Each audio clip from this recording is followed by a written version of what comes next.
Hey,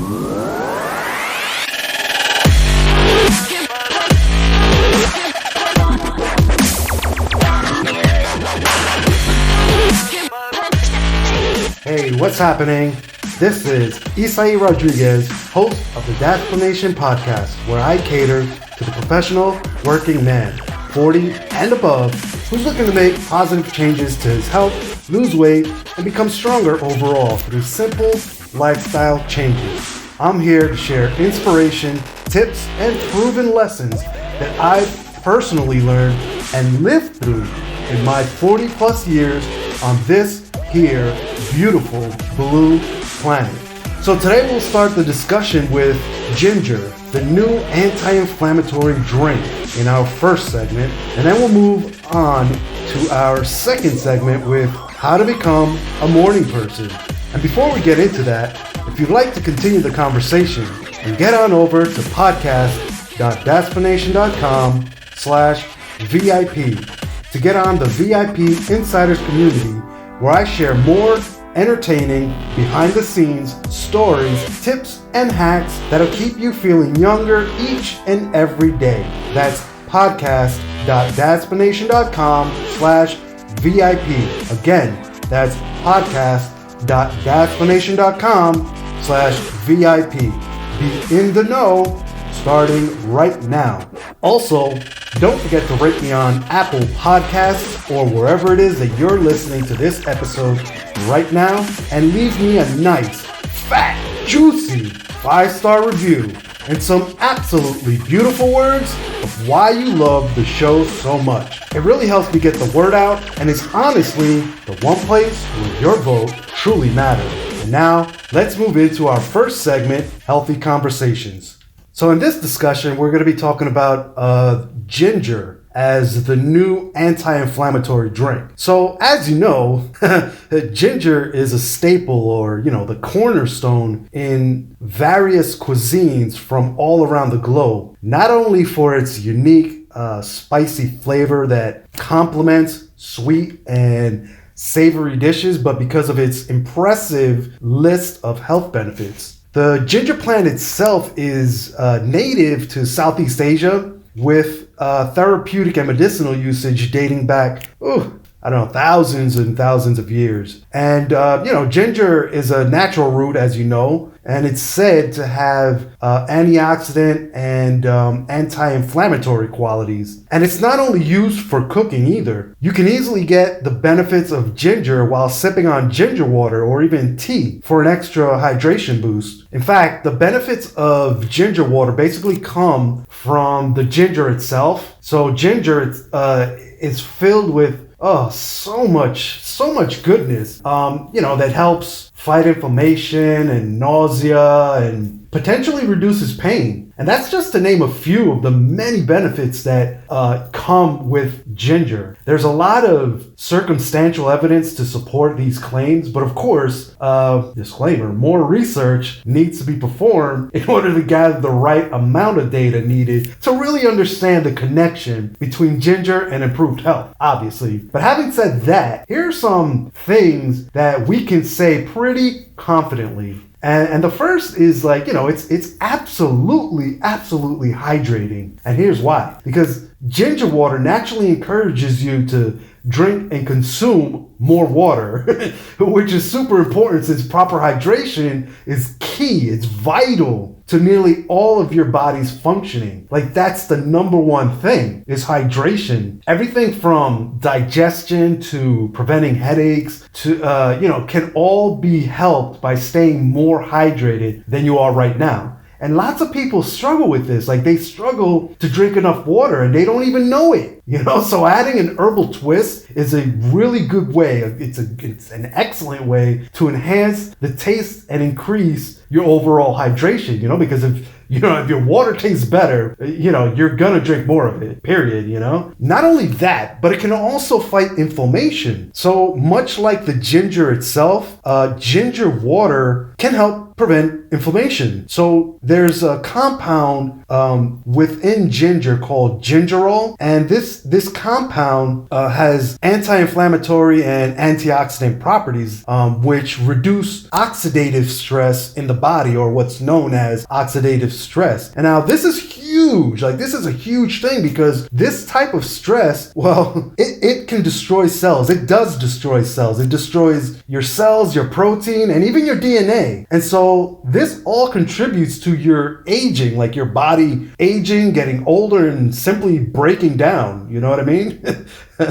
And just in case you're not sure what I mean by oxidative stress, oxidative stress is a state where your body goes through when there's too many free radicals floating around in your body. These free radicals, these molecules that your body naturally produces during normal metabolic processes, causes you to get older faster. You know, they basically break down your body prematurely. But since this compound, this gingerol, is still retained when creating ginger water, you'll be able to take advantage of these anti-inflammatory and antioxidant benefits, even though they're, slightly less potent. Since the ginger is essentially diluted with water, you'll still get the benefits. And now, ginger can also help fight things like nausea and indigestion. It's actually a pretty common quote-unquote home remedy, used to bring relief from nausea and indigestion. In fact,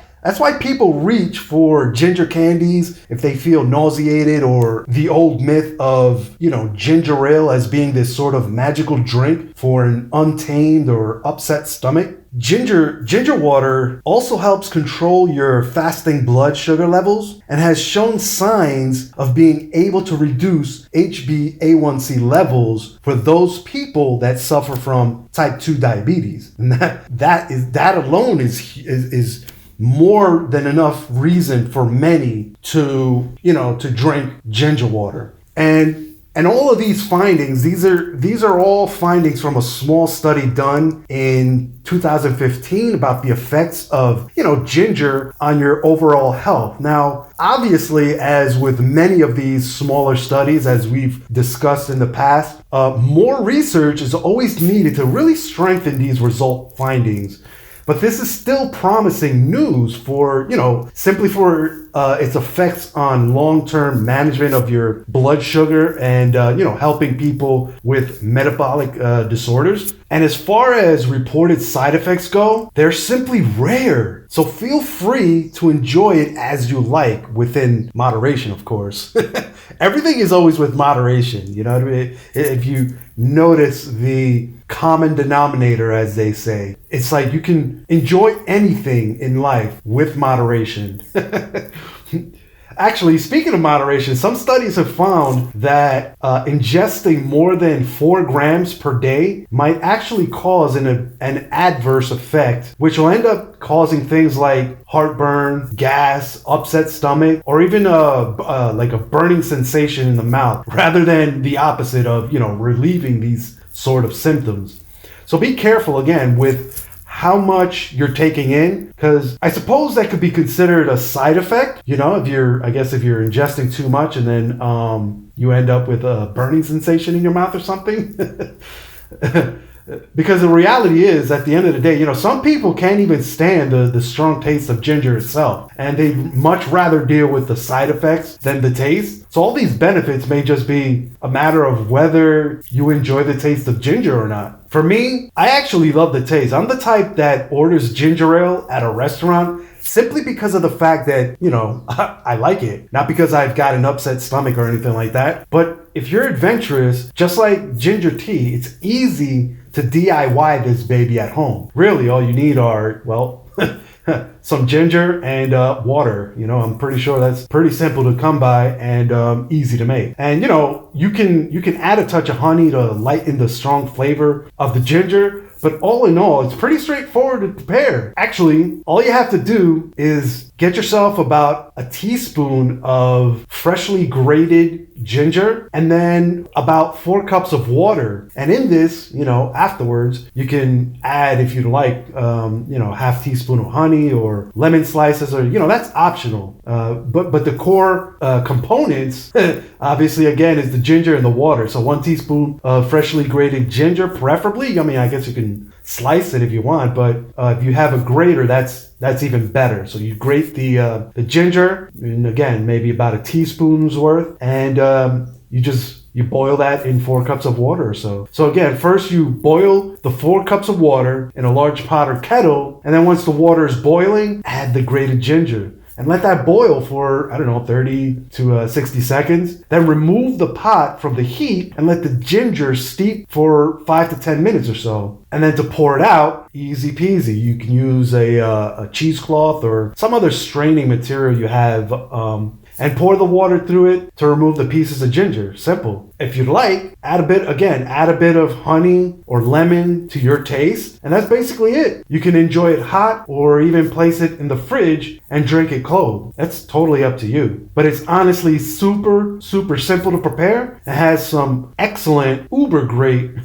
benefits to boot. So give it a shot. And so with that said, let's move on to our second segment, Mighty Man. So in this segment of Mighty Man, we're talking about how to become a morning person. So buried deep down inside of your DNA is a really small collection of genes that essentially applies a powerful influence on whether you're a morning person or a night person. So you heard me, being night versus morning person, this is written into your DNA. And along with these genes are a few other influencers of whether you're a morning versus a night person. So things like, hormones, sunlight, your age, and even where on the planet you live, like where on this beautiful blue planet you live, can all affect whether or not you're a morning or a night person. And if you're naturally more active and productive at night, is there a way to essentially override these biological and environmental influences? Like, can you intentionally change yourself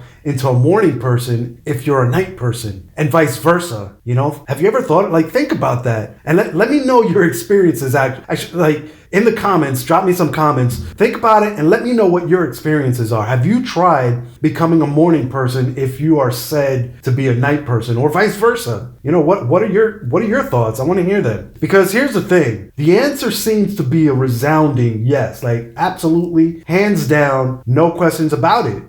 It won't be easy. That's another thing, and it might not be permanent, but the answer truly appears to be yes, that you can. So your natural tendency to be more of a morning person or night person is sometimes called your chronotype. You may be more familiar with this term chronotype when I put it in this context here. And in fact, sometimes people refer to chronotypes in terms of, in animal terms, really. Like, for instance, you may have heard the term early birds, or night owls, or wolves, or dolphins, but there's obviously no real scientific connection between these labels and human sleep phases. So whether you're up and running at the break of dawn or you're at your peak in the later hours of the day, this is all more of a matter of genetics. But it is possible to change your sleeping and waking cycles, even if the changes don't last a lifetime. And there's quite a few things you can try to help flip that morning versus night switch. So if the demands of your job, your school schedule, your family's needs, or your personal goals require you to be more active and productive during, say, the morning hours, then I've got some doctor recommended tips for you that'll help line up your sleep schedule to fit your life. So first, you have to think about this transition or flipping of the switch in terms of baby steps, little by little. So sleep experts recommend that you start by going to sleep 20 minutes earlier each night and working your way up to 2 or 3 hours earlier. You know what I mean? So you start with 20 minutes, and then the following day maybe 25, and then the day after that maybe 30 minutes. You're gonna work your way from 20 minutes up to 2 hours, and maybe 20 minutes is way too much. Maybe you personally want to start with 10 minutes or 15 minutes or whatever the case. But the point is to start little by little, baby steps. Incremental changes each day until you get up to 2 or 3 hours earlier than your normal bedtime routine. And you'll notice that over a period of a few weeks, as you slowly move or incrementally change your nighttime ritual to be earlier and earlier, you'll eventually find a bedtime hour that allows you to get the right amount of sleep before your alarm goes off and your day begins. So again, little by little, don't go from a 2 a.m. bedtime to 12 midnight, because that just ain't gonna work. You might be able to do that once or twice, but it certainly won't be a sustainable thing, and you'll be right back where you started. You see, your body has an inner clock that sets your circadian rhythms. That clock is highly sensitive to changes in light. In fact, your body is capable of releasing the sleep-inducing hormone melatonin in response to sunset-colored light. But on the other hand, blue light stimulates a wake-up response in your body, so it's quite the opposite. It has quite the opposite reaction in your body, or for your body. And as you know, blue light is all around us these days, from our phones, our watches, televisions, laptops, even your car's headlights. They're all blue light, you know what I mean? And even though blue light is all around us and keeps us up at night, you can actually use this light sensitivity to your benefit. So if you limit your exposure to devices that give off this blue light, again,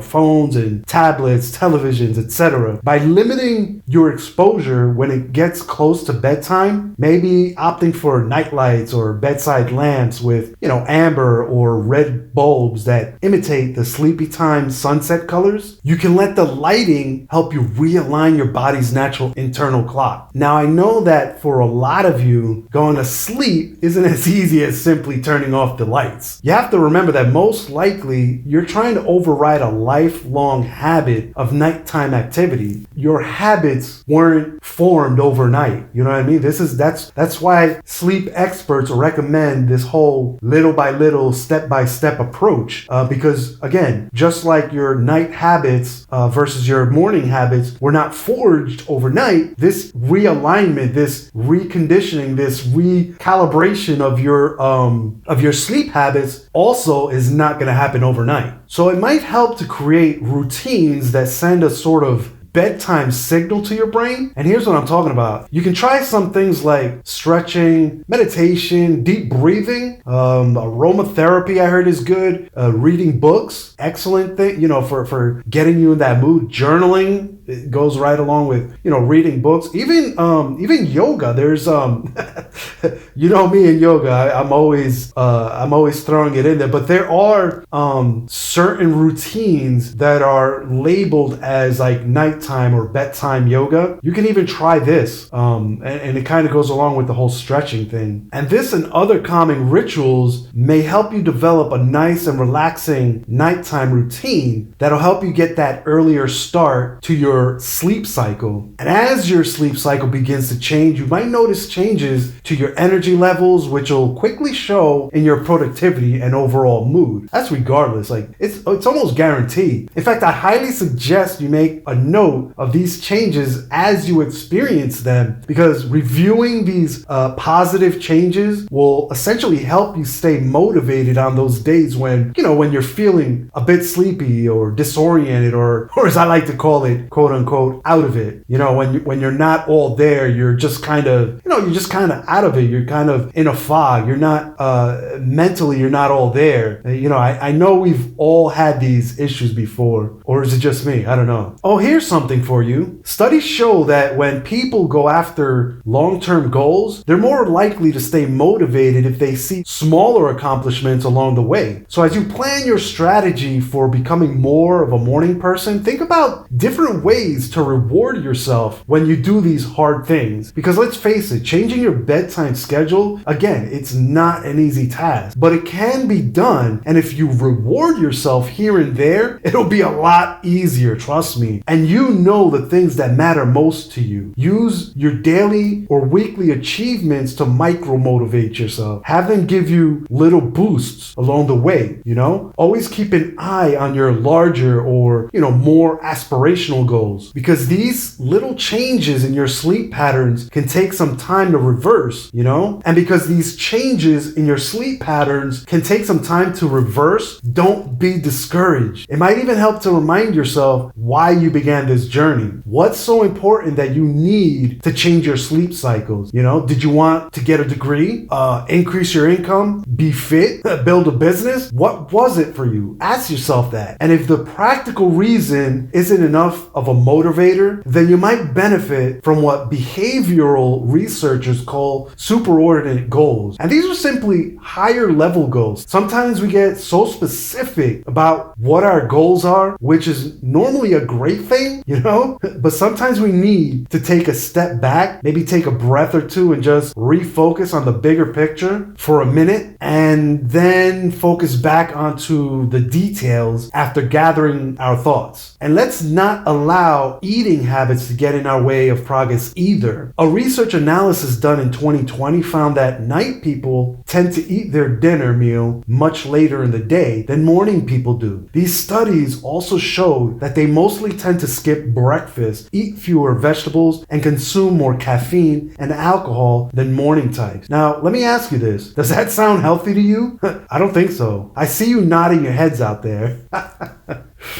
No, but really, if your goal is to fall asleep earlier and wake up earlier, you might want to change and adapt your eating habits so they promote better sleep. Now, of course, I have a recommendation here. I generally do. The recommendation that I found is that you limit caffeine and alcohol close to bedtime and eat your largest meal earlier in the day. Maybe an early dinner or a larger lunch, something like that. You can also use exercise to move your sleep phase earlier in the evening. There was a study recently that tracked the exercise and sleep patterns of about 52 individuals, showed that people who are considered night owls could actually move up their sleep cycle to an earlier time of the day simply by exercising either in the morning or in the evening. So you can totally drop in a workout session into your day, to help with this transition. It also went on to say that once you've shifted to a more morning-oriented sleep cycle, you should exercise early in the day to preserve your new sleeping pattern. Maybe this is why I enjoy working out in the morning. I don't know. But they say that it'll keep you going easier over time. I guess it helps you to maintain that early rising pattern, because you have to remember that becoming a morning person again, or basically changing your sleep schedule, literally will not happen overnight. Actually, the more deep-seated your sleep patterns are, the longer it'll take to reprogram them. So be easy on yourself. Again, it's not going to happen overnight. And while it's perfectly fine to let yourself hit that snooze button on a weekend morning or when you're on vacation, try to stick to your new schedule as much of the time as possible, because in the long run, it's that type of consistency that'll deliver the best results overall. And don't be afraid to go to the experts. On last week's episode, we talked about getting your behind to the doctor. You know what I'm saying? This holds true here as well. Get yourself to a sleep specialist if you feel the need to do so. Like, if you're not getting the results you need, consider working with a specialist at a sleep center. So if your sleep is disrupted, you're having insomnia, or you want to work toward a different sleep schedule, a sleep study could help you better understand your body's needs and patterns. Now, obviously, you may want to start by consulting with your doctor to find out whether there's an underlying medical condition that's essentially contributing to any sleep difficulties you're having. And if not, then move on up to the specialist, because there's so many reasons why your sleep patterns might be out of whack, and you just won't know until you get that professional opinion. There's also so many factors involved with this as well. Everything from hormonal changes to stroke to seasonal impacts, and even the latitude of your home can affect your sleep patterns. So where in the world you live can have a negative or positive impact on whether you're a morning versus a night person. So if your health, your job, your family, education, or personal goals require you to be an early riser or, a morning bird, then it's possible to make a slow, steady, and gradual change in your natural sleeping habits. It might take time to make these changes, and you might fall back into your natural, genetically set routine at a certain point, but there are steps you can take to become more of a morning person person right now. Diet and exercise can help you adjust your sleep schedule. New nighttime routines and an earlier bedtime will definitely make a difference, and you might find that changing the lighting in your sleeping environment also helps.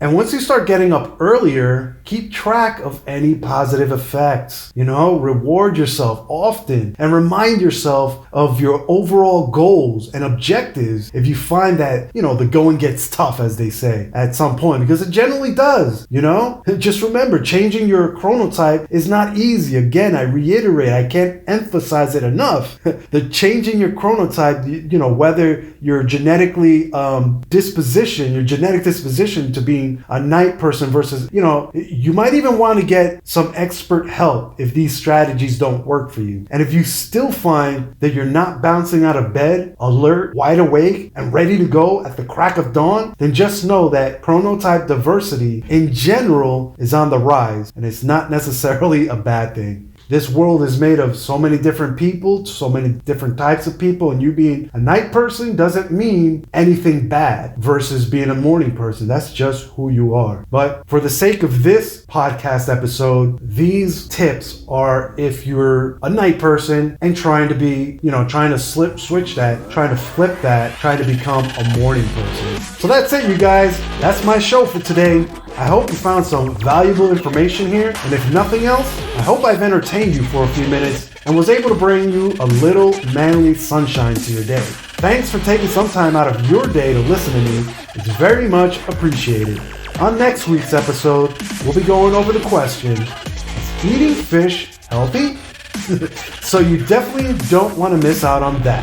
And if you'd like to continue the conversation with me, then get on over to podcast.dasplanation.com/VIP to get on the VIP Insiders community, where I share even more raw behind-the-scenes stories, tips, and hacks that'll keep you feeling younger and younger each and every day. That's podcast.dasplanation.com/VIP. Again, that's podcast.dasplanation.com/VIP. Be in the know, starting right now. Also, don't forget to rate me on Apple Podcasts or wherever it is that you're listening to this episode right now, and leave me a nice, fat, juicy 5-star review and some absolutely beautiful words of why you love the show so much. It really helps me get the word out, and it's honestly the one place where your vote truly matters. Until our next chat, take care now. Bye.